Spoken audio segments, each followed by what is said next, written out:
अस्सलाम वालेकुम 9th class. Open your books of physics, page number 44 and 45। कल हमने इक्वेशंस ऑफ मोशन कर स्टार्ट की थी। आपको जो है मैंने तीनों इक्वेशंस ऑफ मोशन करवाई थी और साथ ही जो है वो कुछ उसके हमने इंपॉर्टेंट पॉइंट्स किए थे। और ये कम्प्रीहेंसिव क्वेश्चन का हम क्वेश्चन 2.7 कर रहे थे। आज हमने इसी क्वेश्चन को जो है वो फर्दर स्टार्ट करना है। Equations of motion for freely falling bodies. जो इक्वेशंस ऑफ मोशन है वो एक स्ट्रेट लाइन जब बॉडी मूव कर रही होती है तो तभी अप्लाई होती हैं। अब स्ट्रेट लाइन मूव करने के दो केसेस होते हैं। या तो एक केस ये होता है जो हमने कल किया था कि एक ऑब्जेक्ट जो है वो एक स्ट्रेट लाइन में एक सीधी रोड पे ट्रेवल कर रहा है, एक जगह से दूसरी जगह जा रहा है। दूसरी जो है वो केस ये होता है कि एक ऑब्जेक्ट जो है वो ऊपर से नीचे की तरफ गिर रहा है। जब एक ऑब्जेक्ट फ्री फॉल जो है करता है, फ्रीली फॉलिंग करता है, तो उसकी जो मोशन होती है वो भी स्ट्रेट लाइन मोशन होती है और इक्वेशंस ऑफ मोशन जो है वो उस पर भी अप्लाई होती हैं। उसी क्वेश्चन को जो है वो आगे से हमने करना है। अगर ये क्वेश्चन आपके कम्प्रीहेंसिव में आएगा तो हमने इसमें ये फ्री फॉलिंग का भी लिखना होगा। नीचे देखें, सबसे पहले जो है वो हमने इसकी डेफिनेशन लिखनी है। फ्री फॉल एक्सीलरेशन, या हम इसको जो है वो ग्रेविटेशनल एक्सीलरेशन भी बोल सकते हैं। फ्री फॉल एक्सीलरेशन या ग्रेविटेशनल एक्सीलरेशन। सबसे पहले इसकी डेफिनेशन है, when a body is falling freely under the action of gravity of the earth, the acceleration acting on the body is called gravitational acceleration and is denoted by g।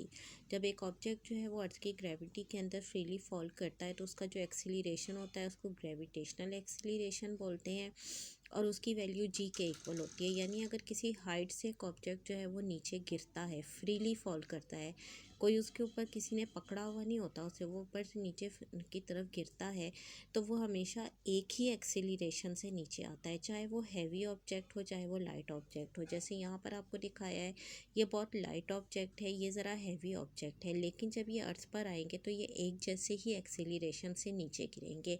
उस acceleration को gravitational acceleration बोलते हैं और उसकी value 9.8 metre पर second square होती है। इसकी ये वैल्यू जो है ये कांस्टेंट है, ये आपको गिवन है।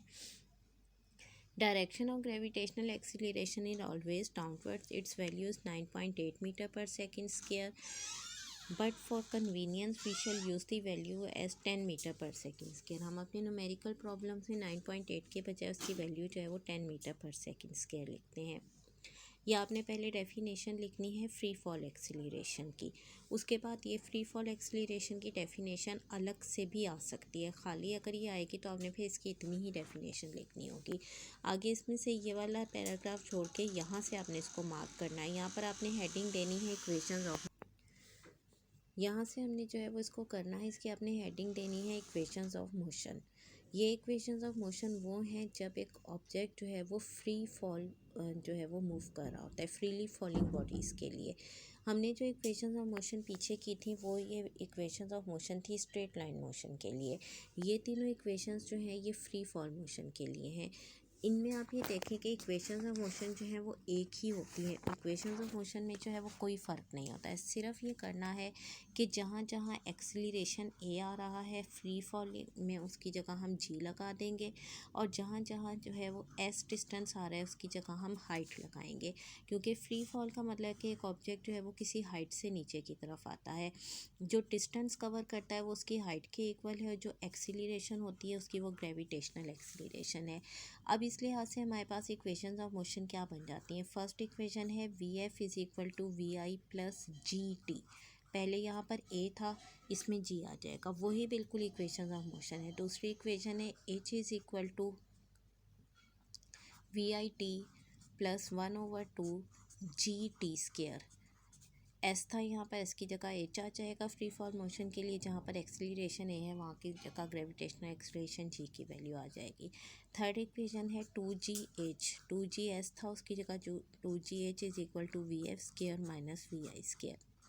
वही तीन इक्वेशंस ऑफ मोशन जो है वो फ्रीली फॉलिंग बॉडीज़ के लिए इस तरीके से आती हैं। Equations of motion for freely falling bodies can be written as, ये तीनों इक्वेशंस जो हैं वो लिखी हुई हैं। दोबारा से आपने भी इनको रीराइट करना होगा अपने क्वेश्चन में। वो तीनों इक्वेशंस हैं स्ट्रेट लाइन मोशन के लिए, ये है फ्री फॉल के लिए। अब फ्री फॉल मोशन के लिए भी कुछ इंपॉर्टेंट पॉइंट्स हैं जिनका हमने ख्याल रखना होता है। जैसे कि इंपॉर्टेंट पॉइंट्स हमने यहाँ ऊपर किए थे स्ट्रेट लाइन मोशन के लिए, ये हमारे पास है फ्री फॉल मोशन के लिए। जब एक ऑब्जेक्ट जो है वो फ्रीली फॉल करता है तो सबसे पहले हमने ये करना है, सपोज़ यहाँ से एक ऑब्जेक्ट जो है वो ऊपर जा रहा है, ऊपर जाएगा, ऊपर जाके किसी हाइट तक पहुँचेगा, वहाँ से जो है वो फिर नीचे गिरेगा, इस तरीके से होगा। या कोई ऑब्जेक्ट जो है ऊपर हाइट पर है, हाइट से जो है वो फ्रीली फॉल करके नीचे आएगा। अगर एक ऑब्जेक्ट जो है वो नीचे से ऊपर जा रहा है या ऊपर से नीचे जा रहा है, इसकी इस पॉइंट पर जो वेलोसिटी है वो हमेशा ज़ीरो होगी। अगर नीचे से ऊपर जा रहा है तो ये फाइनल वेलोसिटी होगी, ये ज़ीरो होगी। अगर ऊपर से नीचे जा रहा है तो ये इसकी इनिशियल वेलोसिटी है, ये हमेशा ज़ीरो होगी। जी की वैल्यू जो है वो हमेशा 10 मीटर पर सेकेंड स्क्वायर होती है। अगर एक ऑब्जेक्ट ऊपर जा रहा है तो ये वैल्यू हम लेंगे -10 मीटर पर सेकेंड स्क्वायर।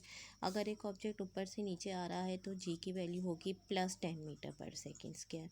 9.8 होती है, उसे हम कन्वीनियंस के लिए 10 मीटर पर सेकेंड स्क्वायर कर लेते हैं। ये कुछ पॉइंट्स हैं जिनका आपने ख्याल रखना होता है। यहाँ पर देखें, if a body is release from some height to fall freely, its initial velocity will be taken as zero.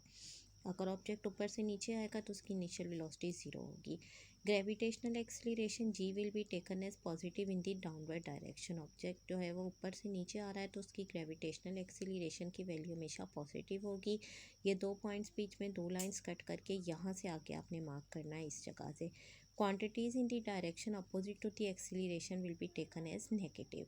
जो अपोजिट डायरेक्शन में मूव कर रही हैं, ग्रेविटेशनल एक्सीलरेशन के अपोजिट जा रही हैं, यानी नीचे से ऊपर जा रही हैं, उनकी वैल्यू हमेशा नेगेटिव होगी। जो मैंने अभी आपको बताया है, ऑब्जेक्ट ऊपर से नीचे आएगा तो जी की वैल्यू पॉजिटिव होगी, नीचे से ऊपर जाएगा तो जी की वैल्यू नेगेटिव होगी। थर्ड है, if a body is thrown vertically upward the value of G will be negative and the final velocity will be zero. Object नीचे से ऊपर जा रहा है, जी की वैल्यू नेगेटिव होगी और जो उसकी फाइनल वेलोसिटी, जैसे मैंने अभी आपको बताया कि जब एक ऑब्जेक्ट नीचे से ऊपर जाएगा तो यहाँ पर उसकी फाइनल वेलोसिटी होगी वो हमेशा ज़ीरो होगी। जब ऊपर से नीचे आएगा तो यहाँ पे इनिशियल वेलोसिटी होगी वो ज़ीरो होगी। यानी इस पॉइंट की जो वेलोसिटी है वो चाहे इनिशियल होगी या फाइनल होगी वो हमेशा ज़ीरो रखनी है। या आपको जब क्वेश्चन आएगा तो उसमें आपको बताया जाएगा कि ऑब्जेक्ट नीचे से ऊपर जा रहा है या ऊपर से नीचे जा रहा है, उसके अकॉर्डिंग आपने जो है वो वी आई या वी एफ़ की वैल्यू जो है वो ज़ीरो रखनी है। ये हमारे पास जो है वो इसके इंपॉर्टेंट पॉइंट्स हो जाते हैं जब एक ऑब्जेक्ट फ्रीली फॉल मूव करता है। अब ये देखें, जो आपका कम्प्रीहेंसिव क्वेश्चन था वो आज पूरा हुआ है। इसे आपने करना क्या क्या है, सबसे पहले ये डेफिनेशन लिखनी है इक्वेशंस ऑफ मोशन की, फिर ये तीनों इक्वेशंस लिखनी है। उसके बाद ये इंपॉर्टेंट पॉइंट्स लिखने हैं जो कि हैं स्ट्रेट लाइन मोशन के लिए, ये 4 पॉइंट्स लिखने हैं। फिर आपने फ्री फॉल एक्सीलरेशन यानी ग्रेविटेशनल एक्सीलरेशन की डेफिनेशन लिखनी है।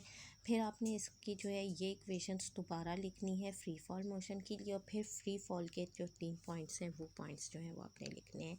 इस तरह आपका ये क्वेश्चन जो है ये कंप्लीट हो जाएगा। अगर पेपर में इसका कोई एक पार्ट आता है तो आप वो एक पार्ट कर लेंगे, लेकिन अगर ये पूरा क्वेश्चन आता है तो आपने इसके सारे पार्ट्स करके और इसको जो है वो कंप्लीट करना होगा।